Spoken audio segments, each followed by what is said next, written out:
ఈ టికెట్ కేటాయించడంతోనే అసలు నైరాస్యం, ఆందోళన లేదంటే అసంతృప్తి ఒక్కసారిగా మీ పార్టీలో బయటపడింది. ఈరోజు మాధవీలత గారు మీ ఎంపీ అభ్యర్థి నామినేషన్లో రాజాసింగ్ గారు పార్టిసిపేట్ చేయలేదు. ఆమె డే 1 టికెట్ కన్ఫర్మ్ అయినప్పటి నుంచి ఆయన సహాయ నిరాకరణ చేస్తున్నారు. అక్కడ ఎమ్మెల్యేగా కూడా ఉన్నారు. మీకు ఒక్కగానొక ఓల్డ్ సిటీ ఎమ్మెల్యే ఆయన. దీన్ని ఎలా చూడాలి? ఆమెకి ఇవ్వాల్సిన మద్దతు మాట్లాడుకుంటామా? ఇలా మాట్లాడను కదా నేను వచ్చి నేను స్టేట్ ప్రెసిడెంట్కి వచ్చి మా పార్టీ ఇంటర్నల్ విషయాలు నేను టీవీలో మాట్లాడితే నేను ప్రెసిడెంట్కి ఉండకూడదు. అంటే రాజాసింగ్ నువ్వు అన్నది చెప్పింది వాస్తవమే. అదే నేను పార్టీలో మాట్లాడతాను, ఓకే, టీవీలో మాట్లాడకూడదు తల్లి. నేను ఓకే మాట్లాడితే నేను ప్రెసిడెంట్గా ఉండకూడదు. రైట్. మాధవి లతా గారికి సంబంధించి అద్భుతంగా మాట్లాడతారు. సనాతన ధర్మం గురించి కావచ్చు, హిందుత్వ ఎజెండాతో తను ముందుకెళ్తూ ఉన్నారు. ఒక మసీదుపై ఆమె బాణాన్ని ఇట్లా విల్లు పెట్టి బాణం విసురుతూ ఉన్నట్టుగా చేసిన ఒక మూమెంట్ ఏదైతే ఉందో చాలా కాంట్రవర్షియల్ స్టేట్మెంట్స్కి దారితీస్తూ ఉంది. ఎందుకు సార్ అలాంటివి ఖచ్చితంగా ఉండాలంటారా? స్టేజ్కి ఎదురుగా మసీద్ ఉంది, అది చుట్టుపక్కల 5-6 మసీదులు ఉన్నాయి, ఎటువైనా ఉన్నది మసీద్ ఆడ. లేదు సార్, ఇటు ఎదురుగానే ఉంది బాణాన్ని. చాలా ఉన్నాయి అన్నమాట. అది ఒక ఒక హావభావం వ్యక్తం చేసింది. వాళ్ళు దేవాలయాల మీద దాడులు చేస్తే దిక్కు లేదు, దేవాలయాలు 1,00,000 దేవాలయాలు కొలగొడితే దిక్కు లేదు. కానీ ఇట్లా కొన్ని ఒక హావభావం వ్యక్తం చేస్తే కూడా మసీదాన్ని వ్యక్తం చేయలేదు కదా, మసీద్ అని చెప్పిందా? స్టేజ్ మీద నుంచి ఇట్లా అక్కడ ఎదురుగా మసీదే ఉంది సార్, దాన్ని చూసి ఆమె అలాంటి ఒక మూమెంట్ ఇచ్చారు, దాన్ని చూసి అలా ప్రవర్తించారు. మీరు అనుకుంటే దానికి మేమేం చేస్తాం తల్లి? ఏదైనా అనుకోవచ్చు కదా, ఏదైనా అనుకోవచ్చు. ఇప్పుడు అనేక దేవాలయాలు కొలగొడుతుంటే దిక్కులేదు, దాన్ని మాట్లాడరు. కాలు ఒక అహోభావం వ్యక్తం చేసి ఎదురుగా మీ చేతిలో ఏమైనా ఉందా? విల్లుందా? బాణం ఉందా? ఏముందని మీరు ఇంత ఆమెను విమర్శిస్తున్నారు? ఇంటెన్షన్స్ ఓపెన్ అవుతున్నాయి కదా సార్, విల్లు అక్కర్లేదు, బాణం ఉండక్కర్లేదు, బట్ ఇలా ఆమె పైకి చేస్తూ ఉన్నాయి. లేకపోతే కిందకి వస్తారా? కిందికి వేస్తారు, ఇట్లా ఇట్లా చూపిస్తారా? ఎవరికైనా బాణం విషయం ఇట్లా చూపిస్తాం. న్యాచురల్గా ఇటు సైడ్ పెడతాం, అటు సైడ్ ఏముందనో, గుడి ఉందా, మసీద్ ఉందా, చర్చ్ ఉందా, లేకపోతే గురుద్వారా ఉందా అని ఏది చూడరు. ఫార్చునేట్లు అన్ఫార్చునేట్లు అక్కడ కనిపించింది, అది అంతే తప్ప అది దాన్ని పెద్దగా ఇష్యూ చేయాల్సిన అంశం లేదు. చాలా చిన్న అంశం, అది చిన్న అంశం అంటే వెరీ ఆమె ఈ మధ్యలో పాపులర్ అయింది కాబట్టి దాన్ని ఇష్యూ చేశారు, కానీ చాలా చిన్న అంశం. ఈ మధ్య పాపులర్ అయిందంటారా సార్?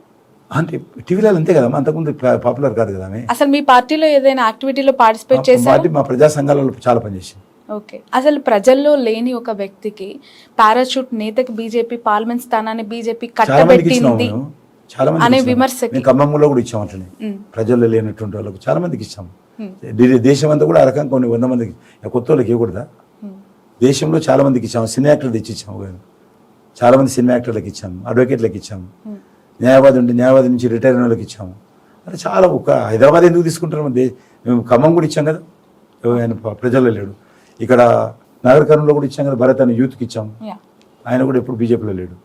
సార్, ఎందుకు మీ పార్టీలో చాలా మంది సీనియర్ లీడర్స్ ఉన్నారు, మీ పార్టీని నమ్ముకున్న కార్యకర్తలు ఉన్నారు కదా, ఇలాంటి వాళ్ళకి ఎందుకు ఇవ్వాల్సిన అవసరం? అందరికి ఇస్తాం, చూస్తాం పరిస్థితి బట్టి, అక్కడ ఉన్నటువంటి బట్టి. ఈరోజు మాధవీలతకి ఇచ్చాం కాబట్టి ఎంత పాపులర్ చేశారు మీరు, లేకపోతే చర్చ జరుగుతుండేది.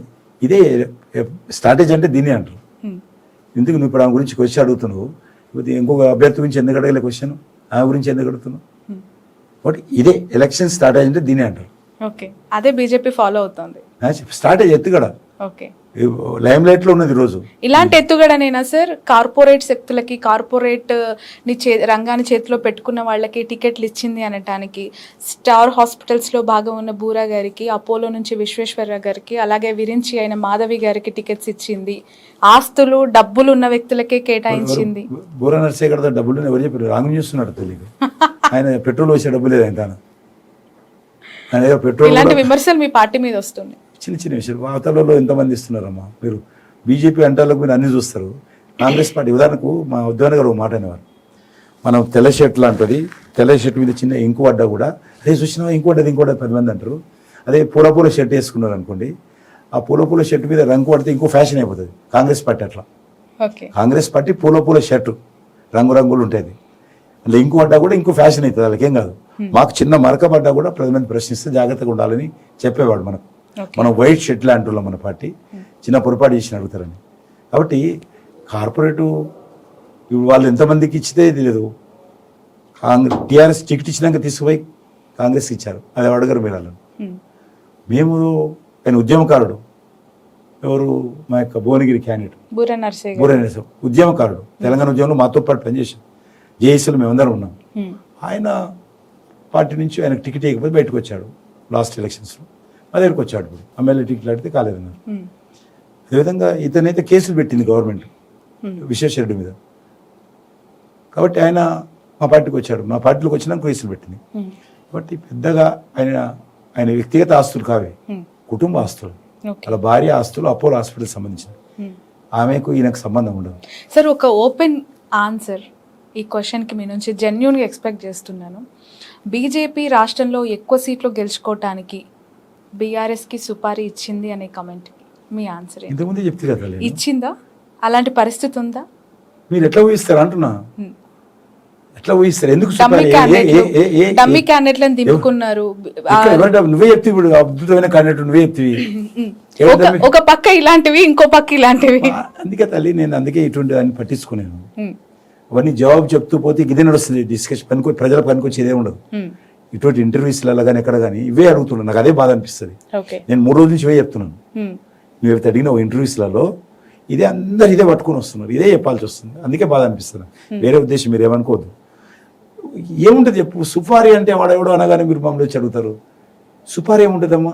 ఇది రాజకీయ పార్టీ, ప్రజలు ఓట్లేయాలి. కేసీఆర్ చెప్తేనో ఓట్లు పడతాయా, లేకపోతే నేను చెప్తేనో ఓట్లు పడతాయా? ప్రజలు అంతిమ నిర్ణేతలు, వాళ్ళు ఓట్లేస్తారు. కానీ వాడు సుపారీ ఇస్తే మేము గెలిచి వస్తామా, ఈడు సుపారీ ఇస్తే గెలిచి వస్తామా? పనికిరాని ముచ్చట్లు వాళ్ళందరి ఆ పార్టీలు మాట్లాడేది. Sir 1 more question. సిలిండర్ ధరలు, జిఎస్టీ, పెట్రోల్ రేట్ ఇలాంటివి చాలా పెరిగాయి. మోదీ గారి ప్రభుత్వంలో పెరుగుతూనే ఉన్నాయి తప్ప తగ్గుదల లేదు. గెలుపు పైన ఖచ్చితంగా ప్రభావం చూపిస్తాయి అనే క్వశ్చన్ మీ ఆన్సర్ ఏంటి? ప్రతి ఎలక్షన్స్లో ఎన్నికలకు ముందు నిత్యావసర వస్తువుల ధరలు ఎజెండా ఉండేది. ఇప్పుడు ఏదైనా పార్టీ మాట్లాడిందా చెప్పము? ఏడ ధరలు పెరిగాము. పెట్రోల్ ధర 3 సార్లు తగ్గించాము, 3 సార్లు తగ్గించాము, మళ్ళీ పెరగలే. గవర్నమెంట్ ఆఫ్ ఇండియా 3 సార్లు తగ్గించి రాష్ట్ర ప్రభుత్వాలకు విజ్ఞప్తి చేసింది, మళ్ళీ మీరు కూడా తగ్గించుకోండి, మేము కొద్దిగా తగ్గించాము, మీకు కూడా అంతే లాభం వస్తుంది కదా. కేంద్ర ప్రభుత్వానికి వచ్చే పని ఎంత, మీరు కూడా అంతకంటే ఎక్కువ వేశారు. ఒక తెలంగాణ, ఆంధ్ర తప్ప అన్ని తగ్గించారు, అన్ని రాష్ట్రాలు. కాబట్టి ధరలు పెరగలే ఎక్కడ కూడా. నిత్యావసర వస్తువులు మీరు ఎప్పుడైనా షాప్ పోతే తెలుస్తుంది. నిత్యావసర వస్తువులు ధరలు పెరగలేదమ్మా. 10 సంవత్సరాలకున్న ధరలు చూడండి, ఇప్పుడు చూడండి. పెట్రోల్ అంటే అది వేరే విషయం, పెట్రోల్ డీజిల్ తప్ప మిగతా చూడండి. నిత్యావసర ధరలు పెరిగాయి సార్. కందిపప్పు రేట్ ఎంత ఉండేది? పెరుగుతూ వస్తుంటదమ్మా, తగ్గుతా పెరుగుతూ వస్తుంటది. ఒకప్పుడు జస్ట్ అట్లా 10-20 రూపాయలకి హాఫ్ కేజీ అట్లా వచ్చేది, ఇప్పుడు వందలు పెట్టాల్సి వస్తుంది. ఆయిల్స్ కూడా నిత్యావసర వస్తువులు పెరిగాయి సార్. ఎందుకంటే I cook very well, I know ఖచ్చితంగా పెరిగాయి. అమితోడు కలిసిపోతున్నాం, 10 రూపాయల కేజీ వస్తుంది. రైట్. మొత్తానికి సికింద్రాబాద్ కాన్స్టిట్యున్సీ ప్రజలకు కిషన్ రెడ్డి గారు ఇచ్చే మెసేజ్ ఏంటి? తప్పకుండా సికింద్రాబాద్ ప్రజల ఆశీస్సులతో పార్లమెంట్ సభ్యుడు గెలిచిన తర్వాత ఒక పార్లమెంట్ సభ్యుడిగా సికింద్రాబాద్ కాన్స్టిట్యున్సీకి ఏ రకంగా సేవ చేయాలో తప్పకుండా మరింత అంకిత భావంతో సేవ చేస్తాను. మంచి పేరు తీసుకొస్తాను. నాకు ఓటేసినటువంటి ఓటర్స్ ఎవరైతే ఉంటారో మీరు ఎప్పుడు కూడా తల దించుకునే విధంగా ప్రవర్తించను.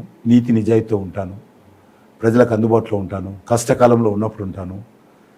కొన్ని లక్షల మంది, అంటే ఆల్మోస్ట్ 50 లక్షల మంది ఉంటారు ప్రజలు. ఓటర్సే 21 లక్షలు ఉన్నారు, కానీ ప్రజలు 50 లక్షలు ఉంటారు నా కాన్స్టిట్యున్సీలో. కాబట్టి 50 లక్షలకు వ్యక్తిగతంగా నేను కలవలేకపోవచ్చు, కానీ 50 లక్షలకు సంబంధించినటువంటి నిర్ణయాలలో తప్పకుండా